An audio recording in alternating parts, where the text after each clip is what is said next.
Welcome back. It's Breakfast Central, and we're going straight to the front pages of the newspapers. You can be part of the papers. By the way, just call the number you find on the screen and share your thoughts on some of the very interesting stories we would be looking at on the front pages of the Punch, Daily Times, and of course any other paper that we would be taking. Nation newspaper. Yes, of course. In the course of the conversation, we do have a public affairs analyst who's here with us. We do have Mr. Simeon Nnah. Professor, I beg your pardon.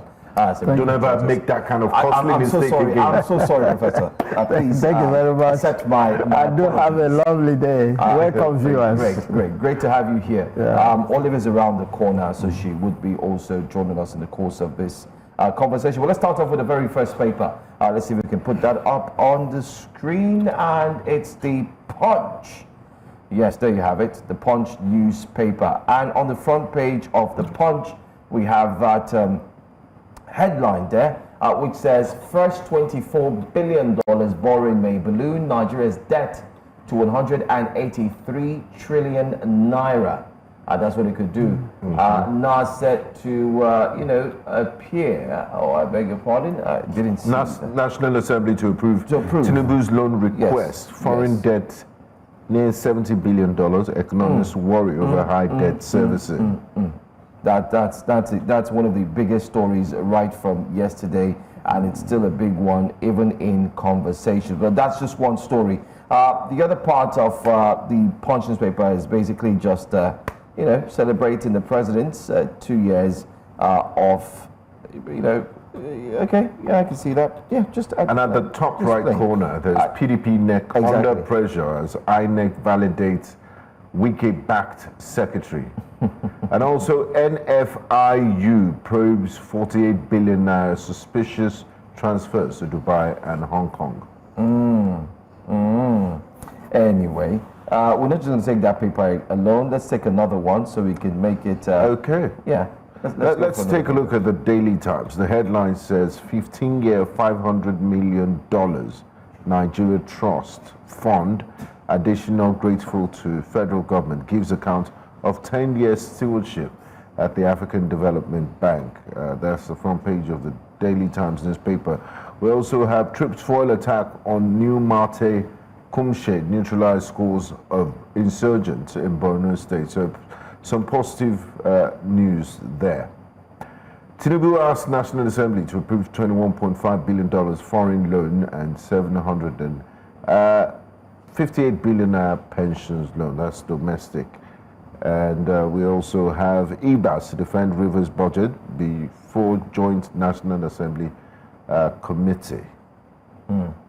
80% of workers lack social protection, says NECA, and reps move to restructure Nigeria's finance sector. NAFDAC uncovers fake drug factory in Delta State. I believe that's all on the Daily Times. All right, let's start off with the very first one. Let's go straight to the first paper, The Punch. I would like to get your input on the latest borrowing.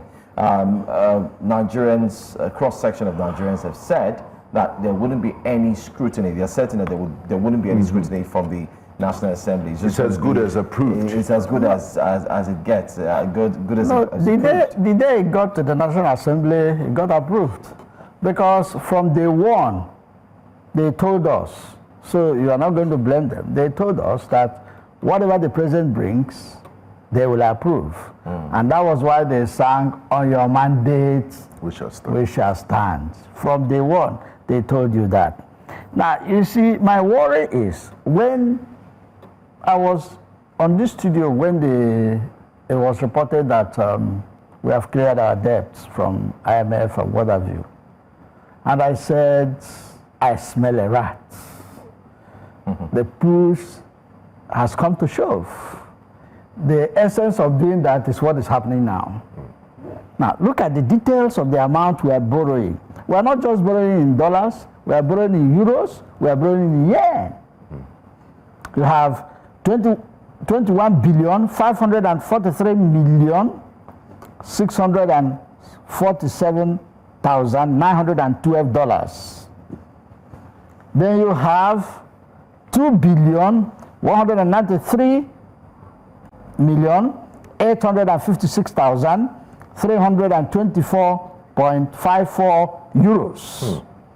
Then you have 15 billion Japanese yen and a grant of 65 million euros. Not forgetting the domestic debt, the domestic borrowing of 757 billion 9 million, okay, 0.9 billion, that's 900 million, to settle outstanding pension liabilities. Yeah. And my question is, what have we been doing all these years? I recall that this contributory pension started in 2004. Now, what have we been doing from there till now that we have these colossal amounts that government have not settled? And our pensioners are struggling. Most of them are not getting their pension. You see, it was Obasanjo that brought this contributory thing. Now, the workers will contribute their own, and federal government will not bring the counterpart funding to do this. So why are we like this? Why are we suffering our senior citizens? It's only in Nigeria that senior citizens are suffered. Over there, once you're a senior citizen, the government takes care of everything, including your medical bills. But here, to give them the little stipend that they're entitled to, nobody does that. But the government is also borrowing this for capital projects to spur development, infrastructure projects, things that will stimulate commerce and the economy. Sorry, Is that not a positive let me read part of why they are borrowing. He said the borrowing, according to him, was necessary due to the impact of fuel subsidy removal and its broader economic consequences. That's blueprint reporting. That is as a result of the shocks that we got from fuel subsidy removal. And some of us said it from day one, that the way this fuel subsidy was removed was very wrong. The very first day, you just say, subsidy gone, without any proper arrangement to cushion the effects of this subsidy. That's what we're having today. Now, I've said it before, I'm going to say it again.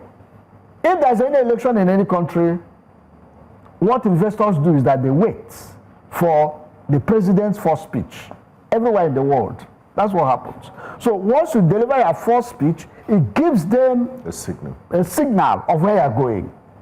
Now, the day he said that offhandedly, because thank God he came back to say that the writers of his speech did not include that in the speech. So it was something that just came from the blues, and they went ahead to say that. I mean, look at the consequence now. You are talking of infrastructure. We know that at the end of the day, they tell us it's for infrastructure. But we're going to find out what infrastructure. You see, my problem with even the National Assembly is that the National Assembly should have asked the president to mention the infrastructure. You expect more scrutiny. Exactly. Yes, so that we know the infrastructure that these monies are going to. Because when you borrow money for consumption, you destroy the economy. So if they are borrowing for infrastructure, because if you look at the budgets in the past, the debt servicing part is more than the budget for education, more than the budget for health. So how do you grow as a country? That tells you that they are borrowing not for investment, they are borrowing for consumption.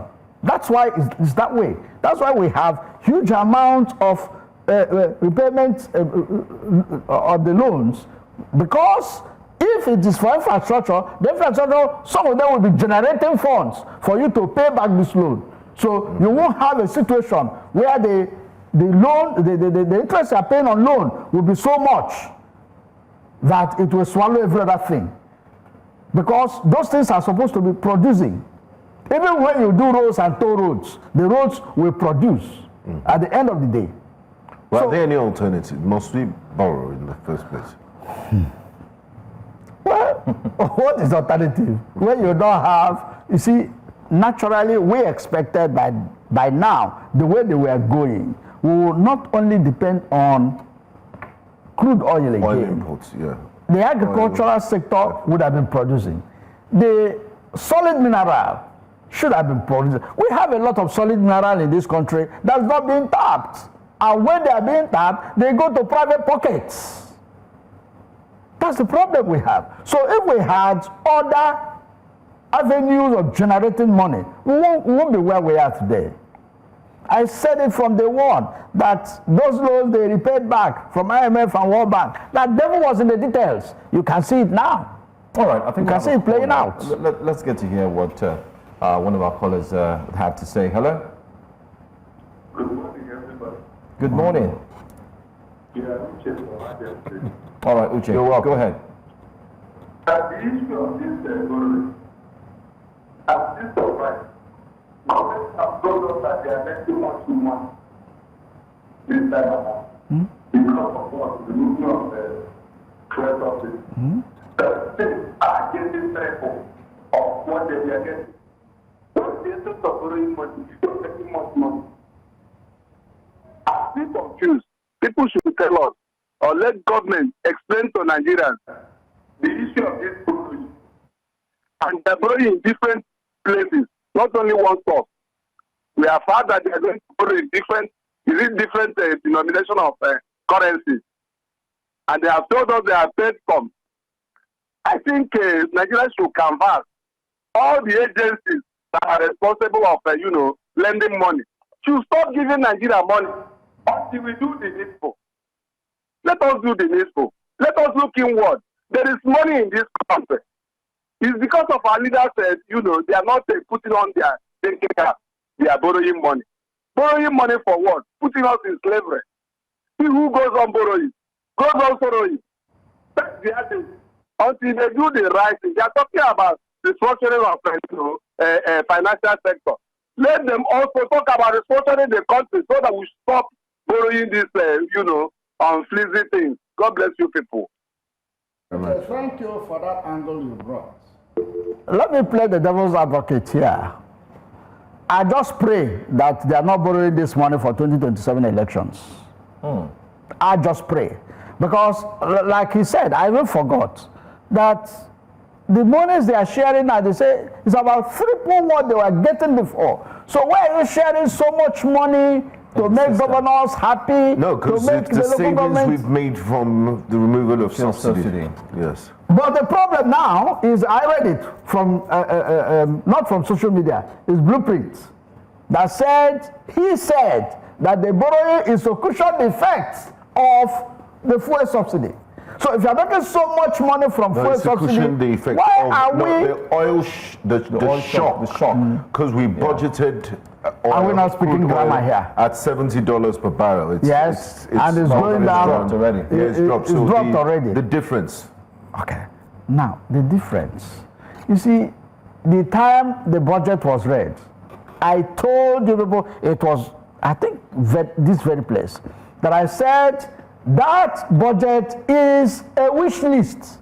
It is not a budget. It was a wish list. You said it wasn't realistic. Yes, I said it was not realistic. It was a wish list. Is it not coming to play now? That's a wish list. It was not a budget. It was a wish list. Because how can you be budgeting 2.6 million barrels of oil per day when you are not making 1.6? And you are budgeting 2.6. You can see it's a wish list. Maybe. And it was tagged at $70. And look at it. Today, we have not even gotten up to 1.8. Have we gotten up to 1.8? We have not. So what are we saying? It was just a wish. And they just wrote their wish on a list and said it is a budget. They have to cover for the shortfalls. Especially they have to cover for the shortfalls. And the conversations of not having to go back to the ways and means, the CBN ways and means, and so on. It's a lot. They are going to go back to that. Yeah. They are going to go back to that. Recall during the Buhari regime, they were denying that they were not going back to ways and means. Yes. But later on, it was discovered that they even went way more than what anybody can think of. At the end of the day, because these people, you can't trust them. They will go back to ways and when they try the domestic loans now is not coming up, what will they do? Ways and means to make it up, to beef it up. That's what they do. We know that, except anybody who does not know that wants to fool himself. Because at the end of the day, when it happens, I'll still come back here and tell you, I told you so. All right. Let's see if we can get our final paper. But let's go back to Big Binga. We haven't touched on the Daily Times. Let's look at the Nation, and then pick one story. I also wanted the Nation newspaper. The headline says PDP APC clash over one party claim. Opposition attacks ruling party over economy and insecurity. There's also rumpus over third term bid by Lagos Council Chair. Democracy at 26, too much to do. Tinubu 6 lawmakers nod, we just touched on that. And JAM WAG go tough on exam malpractices. You wanted to check something on? Yeah, I also wanted us to, I think you have the story here. The one at the top there, troops foil attack on new Mate Kumshe, neutralize scores of insurgents in Borno. You did hear what the Borno State governor said just a few days ago here. And aside that, he mobilized and ensured that he supported the movement from the Nigerian army. It was a joint, work together.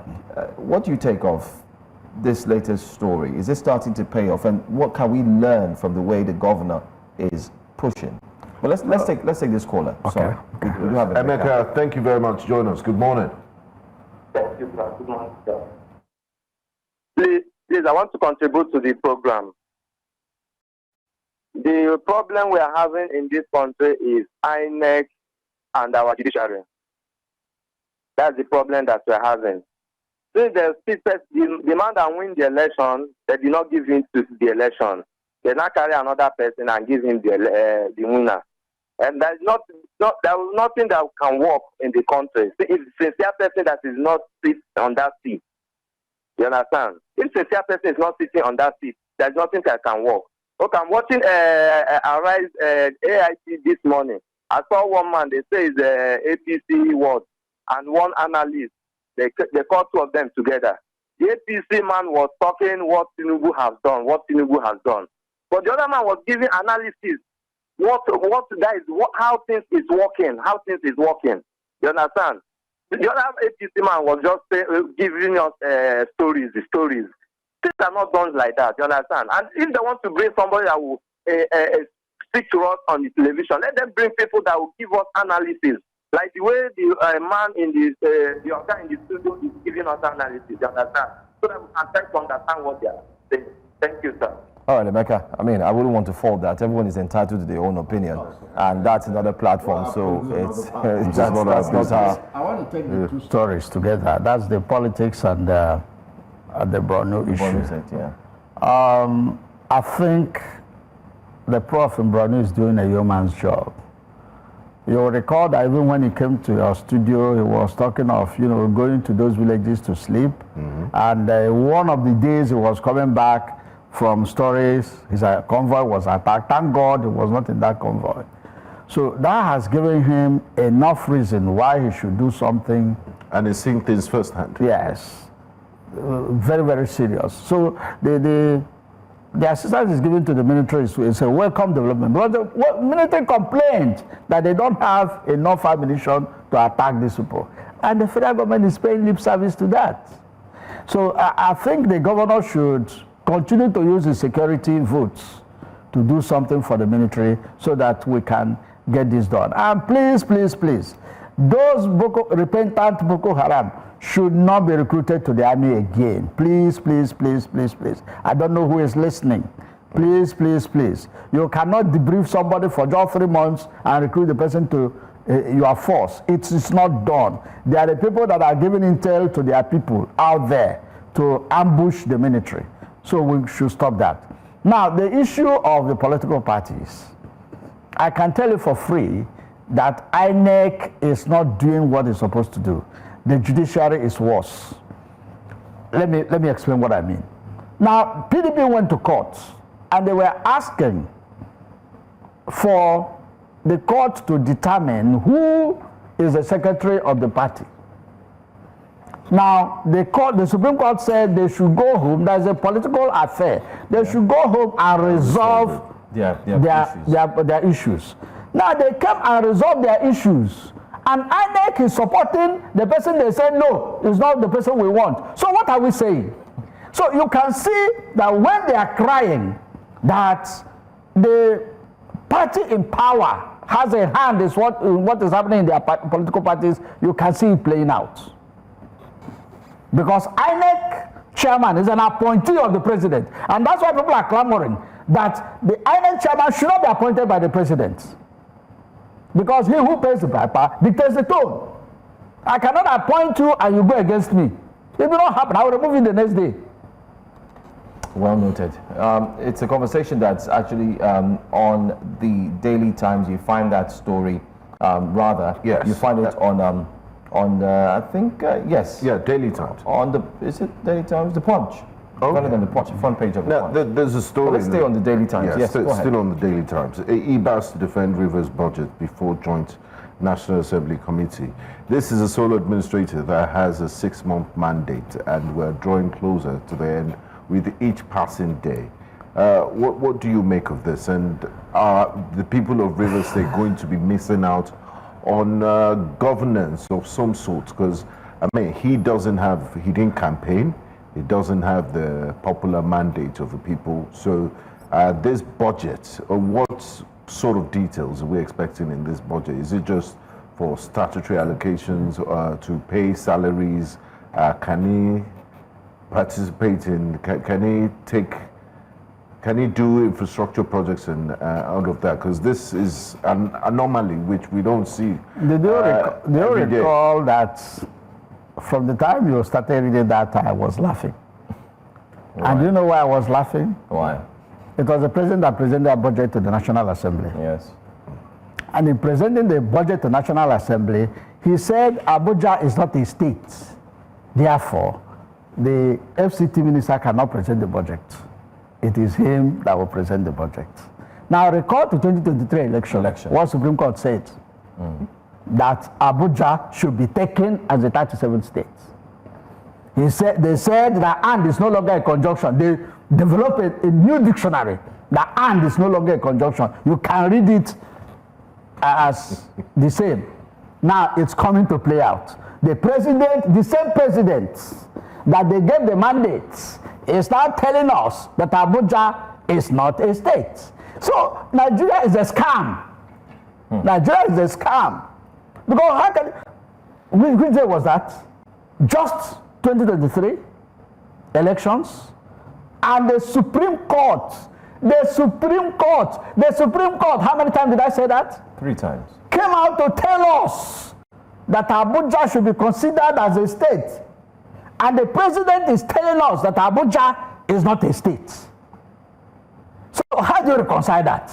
No, but this, how do you reconcile that? This issue of the president. No, because that's where, we want to tackle it from the roots. Now, he has presented the budget, and a man that does not know a jack about how this budget was, because naturally it is the, what do you call them now? The MDAs, the agencies that are supposed to bring what they want for the year that will now be compiled to form a budget. Now, are they telling me that all those agencies brought that and gave to the administrator or whatever? No, what is the administrator coming to defend? No, tell me what is coming to defend. You see, when some of these things happen, one begins to ask the governance himself, component of it? The ordinary people of Rivers State, would they will they still feel the impact of governance? Are they feeling the impact of governance now? You see, the essence of creating an administrator in Rivers State was they hijacked the funds of Rivers State. Why do you say so? That's a strong allegation there.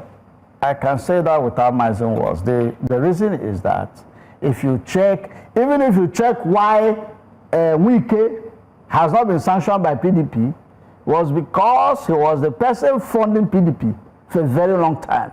So they find it difficult to sanction him. Now, the essence of trying to ensure that they capture Rivers State is because of the funds that Rivers State has. Apart from Lagos, Rivers State is the most buoyant state in Nigeria. So it is that fund that is creating the crisis in Rivers State, nothing else. They've had their hands on it. Don't forget that the 400 and something billion that they said the former governor should not spend has been spent, because I released to to the current administrator, what has he achieved? Has he commissioned any projects? 400 and something billion, nobody's accounting for that? He's paid salaries. He's paying salaries. He's the only person paying salaries in the world. No other person is paying salaries. I mean, so we came to pay salaries. It says he's working. No, he's appointed to just pay salaries. And the state is peaceful. Yeah. I hear you. You can say that again. You read a report now of a kidnap in a state that is peaceful. A school child was kidnapped and they are speaking in tongues. You know, somebody has been arrested. The person gave his what do you call it, statement, and he was advised not to sign the statement. And that's a state that is peaceful. I hear you. Can go ahead. I would like for us to look at Daily Times once again. It seems, I mean, the other newspapers have a lot of adverts yes. Right in front. As we approach the 2-year anniversary. Yes, celebration has started already. The president. I think let's focus on that. Yes. Tomorrow, the president will mark 2 years in office. Yeah. We do have 3 minutes to go before we call it a wrap. Okay. 3 minutes plus. How would you dissect the president's position as president, as the number one citizen of Nigeria, and how would you, score In him terms of The good, bad, and the ugly. 2 years in office? Let's start with the good. Yes. Well, Let's start with the positive. I want to refer to him. He inherited a very bad economy. But when he came in, he made some costly mistakes, which later on he started retracing his steps. To be fair to him, he has not done so badly. I want to be fair to him. He has not done so badly, but he needs to do more. The loans he's taking now, for me, is a no-no. For me, it's a no-no. Because if we say we have been saving from subsidy removal, then going to take so much loan. Look at it. You took in dollars, you took in euro, you took in yuan, you are taking domestic debt, domestic loans again. Now, these loans, what are you going to do with them? Are there specific projects that you have named and you have calculated what is going to take you to do this project before you take these loans? Or you're just taking loans for the sake of taking loans? Because at the end of the day, we will not see where these loans will go to. That's my fear, that these loans might be geared towards 2027. That is my fear. And this palpable fear can be justified because of what is going on in the political arena today. Everybody wants to be silenced, and everybody wants to belong to, and he has told us that it's not wrong to have a one-party state. But I can tell you for free, it is wrong for Nigeria to have a one-party state, because it's a multicultural, multi-dimension, multi-economic nation. It's not a nation that you just come with one political party and there be no opposition. No, things will go wrong. Because we have opposition now and things are going wrong. Then when you don't have opposition at all, what will happen? The opposition is, they have their own crisis too. No, they have their own crisis, and I've told you here that the crisis is being favored by the political party in power. The Wike instant is one. You can see what INEC said now. After Supreme Court have said that they should go home, is a political party affair. They should go home and resolve their problem. And the political party have resolved their problem. And INEC is saying no. The person they said should be their secretary is not supposed to be their secretary. So what are we saying? So tomorrow, the president celebrates 2 years in office. He's taken those bold decisions, unification of the exchange rate, and also removal of fuel subsidy. And the president's advisors and minders said, these painful decisions will begin to see the fruits and the benefits of it. What are your expectations? That's what we thought. For the next 2 years. That's what we thought. So we passed the teaching stage. We thought that the decisions he took, though very stringent, that they will yield results. But with the spec of loans that we are taking now, I'm afraid the results these things will yield. Because what we expected was that we are looking inwards. That was why he took those painful decisions. And we believe that with those painful decisions, that in the next 3-4 years, they'll begin to yield results. But when you are now compounding the problem by taking loans here and there, how are you going to pay back these loans? But the loans are going to... They're going to help the economy. To spur the economy. I mean, one of it, offsetting a huge... Oh, sorry. This is the first time we're taking loans. The one that Buhari took, what did he use it for? Buhari and Tinubu are different people. So, although in the same house, we have to give them the benefit of doubt. The ones PDP took before Buhari, what did we use them for?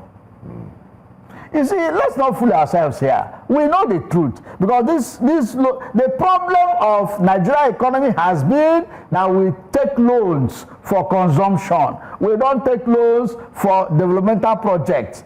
Go down the lane during the time of IBB, when we took loan for what is it called again? And there were 4 countries or 3 countries that took loans with us then. You have India, you have Brazil, and one other country. Go and see what they did with that loan. What did they do with their own? It was shared. That's the problem. No, but Buhari administration, Second Niger Bridge, and also the rail infrastructure. Has Second Niger Bridge been completed? And the renovation of the airport. Yeah. You traveled recently and you saw the beautiful airports. Yeah, I saw the beautiful airport, and the senator is saying that we should go and demolish all the buildings very close to the airport. In Abuja. Because in Abuja. It's an eyesore. It's an eyesore. So those people that own those buildings are not Nigerians. Senator Nwabonyi. You see, when they get there, they begin to say things that you begin to wonder if they drop from heaven. We had a minister in this country who later became a Senate president that told us that telephone is not for the poor. It's something that maybe he must have seen the future, because truly, telephone right now is not for the poor. It's expensive to get a mobile device. Who says so? Thank you so much, There Professor. are Paco phones.